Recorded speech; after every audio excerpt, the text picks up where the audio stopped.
Hi hello. അപ്പോൾ ദേ ശർമ്മക്കുട്ടൻ രാവിലെ ഓണാണ്. ദേ ടർക്കി നിൽപ്പുണ്ട്, അതിനെക്കുറിച്ച് പറയുവാണ്.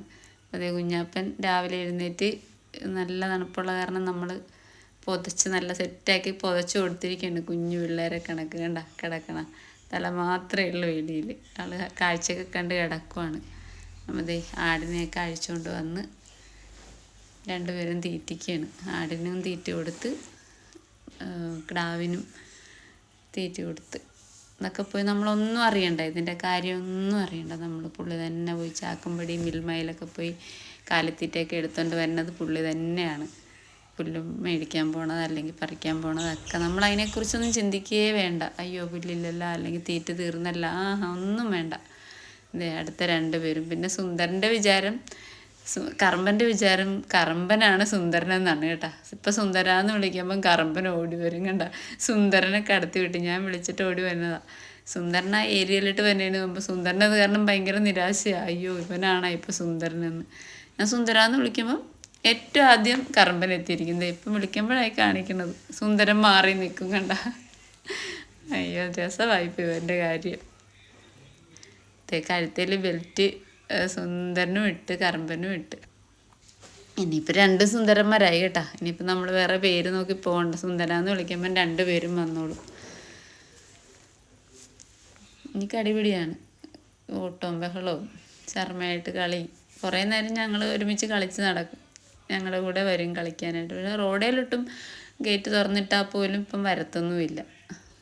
ഒരു ദിവസം ഇറങ്ങിപ്പോയായിരുന്നു. അപ്പം പിന്നെ ഇപ്പോൾ വല വെച്ച് കെട്ടി മറച്ച് ആൾ ഹാപ്പിയാണ്. ശർമ്മ അത് കാരണം ഹാപ്പിയാണ് ഇവരുടെ കൂടെ കളിക്കാനായിട്ട്.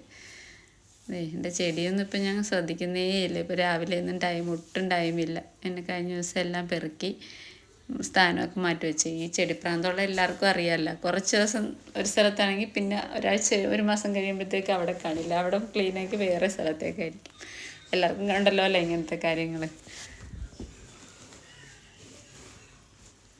എൻ്റെ വെള്ള ശംഖുപുഷ്പമായിരുന്നു, അഴിച്ചു വിട്ട് അത് വന്ന് കടിച്ച്. ഇനിയിപ്പം നേരെ രണ്ടിനെയും കൊണ്ട് പോവുകയാണ് പറമ്പിൽ കെട്ടാനായിട്ട്. അതിന് ഞാൻ ചെന്നു. ഞാൻ ഗേറ്റ് തുറന്നു കൊടുത്താൽ മാത്രം മതി, സമ്മതിക്കത്തില്ല. അമ്മ വരണ്ട എന്നും പറഞ്ഞുകൊണ്ട് തന്നെ കൊണ്ടുപോയിക്കോളൂ.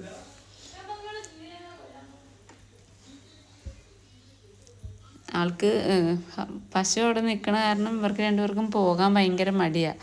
അവിടെ കിടന്ന് കാറും ഇവരെ കൊണ്ടുപോകുമ്പോഴേക്കും. അപ്പം ഞാൻ ഇവനെ കൊണ്ട് കെട്ടിച്ചും വന്നിട്ട് അഴിച്ചുകൊണ്ട് പോകാമെന്ന് പറയാം. ഞാൻ അഴിച്ചുകൊണ്ട് വരാമെന്ന് പറയുമ്പോഴത്തേക്ക് അത് സമ്മതിക്കത്തില്ല. അമ്മ അഴിക്കണ്ട, എനിക്ക് തന്നെ ചെയ്യണം. പിന്നെ പഠിത്തമില്ല, ഇലക്ഷൻ ആയത് കാരണം ക്ലാസ്സൊന്നും ഇല്ലായിരുന്നു. അത് കാരണം പിന്നെ പുള്ളിയുടെ ഇഷ്ടത്തിന് പുള്ളി ചെയ്തോട്ടെ എന്ന് വിചാരിച്ച്. പുള്ളിക്കിതാ ഇഷ്ടം മഞ്ഞൊക്കെ കൊണ്ട്. ഇന്ന് ചെറിയ നല്ല ഒരുമാതിരി മഞ്ഞുണ്ടായിരുന്നു. അങ്ങനെ ഇങ്ങോട്ട് അധികം തണുപ്പൊന്നും ആയിട്ടില്ല. പക്ഷെ ഇപ്പം ഇന്ന് നല്ല മഞ്ഞുണ്ടായിരുന്നു. പുല്ലൊക്കെ നനഞ്ഞ് കിടക്കും. അത് കാരണം ഇവർക്ക് പോകാൻ കഴിയത്തില്ല അങ്ങോട്ട് കണ്ടത്തിലോട്ട്. ചെല്ലാഞ്ഞിട്ട് ആൾക്ക് ദേഷ്യമൊക്കെ വരണ്ട, വലിച്ചണ്ടൊക്കെയാണ് പോണത്. ചെല്ലുന്നില്ല. ഹംസി അവിടെ നിന്നിട്ട് കരയുന്നുണ്ട്. അവളുടെ കരച്ചിൽ കേട്ടിട്ടാ. ഇനിയിപ്പോൾ കെട്ടിയിട്ട് വരും. തിരിച്ചു വന്ന് നമ്മുടെ ഹംസീനെ അഴിച്ചിട്ടുണ്ട്. അതിനിടയ്ക്ക് ഇവിടെ ഗുസ്തിയാണ്. രണ്ടുപേരും കൂടി ഭയങ്കര ഗുസ്തിയാണ്. ഇത് കടിപിടിയാണോ ദേഷ്യമാണോ അതാ കളിക്കുന്നതാണോ ഒന്നും അറിയില്ല. നല്ല ബഹളമാണ് എന്തായാലും. ഇടയ്ക്ക് കുഞ്ഞാപ്പൻ്റെ അടുത്ത് പോകും കറമ്പൻ. എനിക്ക് ഇന്നലെ ഹോസ്പിറ്റലിൽ നിന്ന് കൊണ്ടുവന്നപ്പോഴത്തേക്കും ഞാൻ അന്ന് വലിയ മൈൻഡ് കാണിക്കാൻ പറഞ്ഞൊരു ടെൻഷൻ ഉണ്ടായിരുന്നു. അയ്യോ കുഞ്ഞാപ്പനുമായിട്ട് അകലെ വായോഹം കറമ്പനെന്ന്. പക്ഷേ അത് തോന്നൽ മാത്രമായിരുന്നു. അത് കഴിഞ്ഞ് കുറേ കഴിഞ്ഞപ്പോഴത്തേക്ക് പോയി അടുത്ത് പോയി കിടക്കുന്നു. പഴയതുപോലെ തന്നെയൊക്കെ ആയിരുന്നു. എനിക്ക് നല്ലതായിട്ട് ടെൻഷനായിപ്പോയി. വെച്ചാൽ അവർ തമ്മിൽ അത്രയ്ക്ക് ബോണ്ടല്ലായിരുന്നു. അത് പോയോ എന്നോർത്ത്. നമ്മുടെ കസിനാണത്. അപ്പോൾ റോഡിൽ നിന്നും തീറ്റിക്കും. ഇതിനിടയ്ക്ക് ഞാനുമായിട്ട് പിണങ്ങും. പോത്തിനെ വാങ്ങിക്കാമെന്ന് പറഞ്ഞ് സത്യം ചെയ്യുക.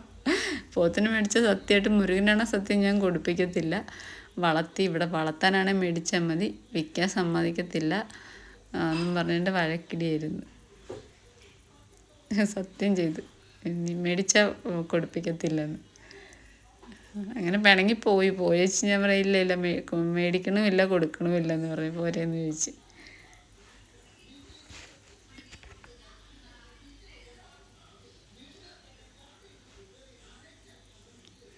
ഇതാണ് നമ്മുടെ വഴി റോഡ് സൈഡിൽ കെട്ടിയിട്ട്. ഇപ്പം ഈ ഇത് കെട്ടിയേക്കണ കാരണം പശുവിനെ കെട്ടാൻ നമുക്ക് സുഖമാണ്. നല്ല സ്ട്രോങ് ആയ പൈപ്പല്ലേ, അവിടെ നിന്നോളൂ. ഇപ്പോൾ റോഡിലോട്ട് ഇറങ്ങി വരത്തുമില്ല. കണ്ടോ രാവിലത്തെ ഞങ്ങളുടെ കാഴ്ചകളാണ് ഇതൊക്കെ. ഇതൊക്കെയാണ് ശർമ്മയുടെ രാവിലത്തെ എഴുന്നേറ്റ് കഴിഞ്ഞാലുള്ള ശർമ്മയുടെ ഒരു ദിവസത്തെ ഒരു ഡേ മൈ ലൈഫ് കാണിക്കണമെന്ന് എനിക്ക് ഉണ്ടായിരുന്നു. പക്ഷെ അത് ഇപ്പോഴല്ല കാണിക്കാം. ഇത് വെച്ചാൽ ആദ്യം തൊട്ടേ പുള്ളി എഴുന്നേറ്റ് വരുമ്പം തൊട്ടേ ഉള്ള കാര്യമാണ്. ഇതാണ് നമ്മുടെ ടർക്കി. 2 ഉണ്ടായിരുന്നു. ഒരെണ്ണം ചത്തുപോയി. ഇതിൻ്റെ ടർക്കി ഉണ്ടായിരുന്നു, അത് ചത്തുപോയി. പിന്നെ അത് കരിങ്കോഴിയുണ്ട്. കരിങ്കോഴിയുടെ ഒരു പൂവനുണ്ടായിരുന്നു. ഇതിനു മുമ്പ് ഒരു പട്ടി ഉണ്ടായിരുന്നു, അത് പിടിച്ച് കൊന്ന് തിന്ന് ഞങ്ങൾ വരുമ്പോഴേക്കും. ഇത് രസമാണ് ടർക്കിയുടെ ഒച്ച. ഇതേണ്ട ഒച്ച വെക്കുന്നുണ്ട്, പക്ഷേ ഞാൻ വോയിസ് കൊടുക്കുന്ന കാരണം അത് കേൾപ്പിക്കാൻ പറ്റിയില്ല. പിന്നെയുള്ള വീഡിയോയിൽ ഇവരുടെ വിശേഷങ്ങളും ഒക്കെ ഉണ്ടാവും. എല്ലാവരും വീഡിയോ കാണണം, ഞങ്ങളെ സപ്പോർട്ട് ചെയ്യണം. അപ്പോൾ thanks for watching. Thank you.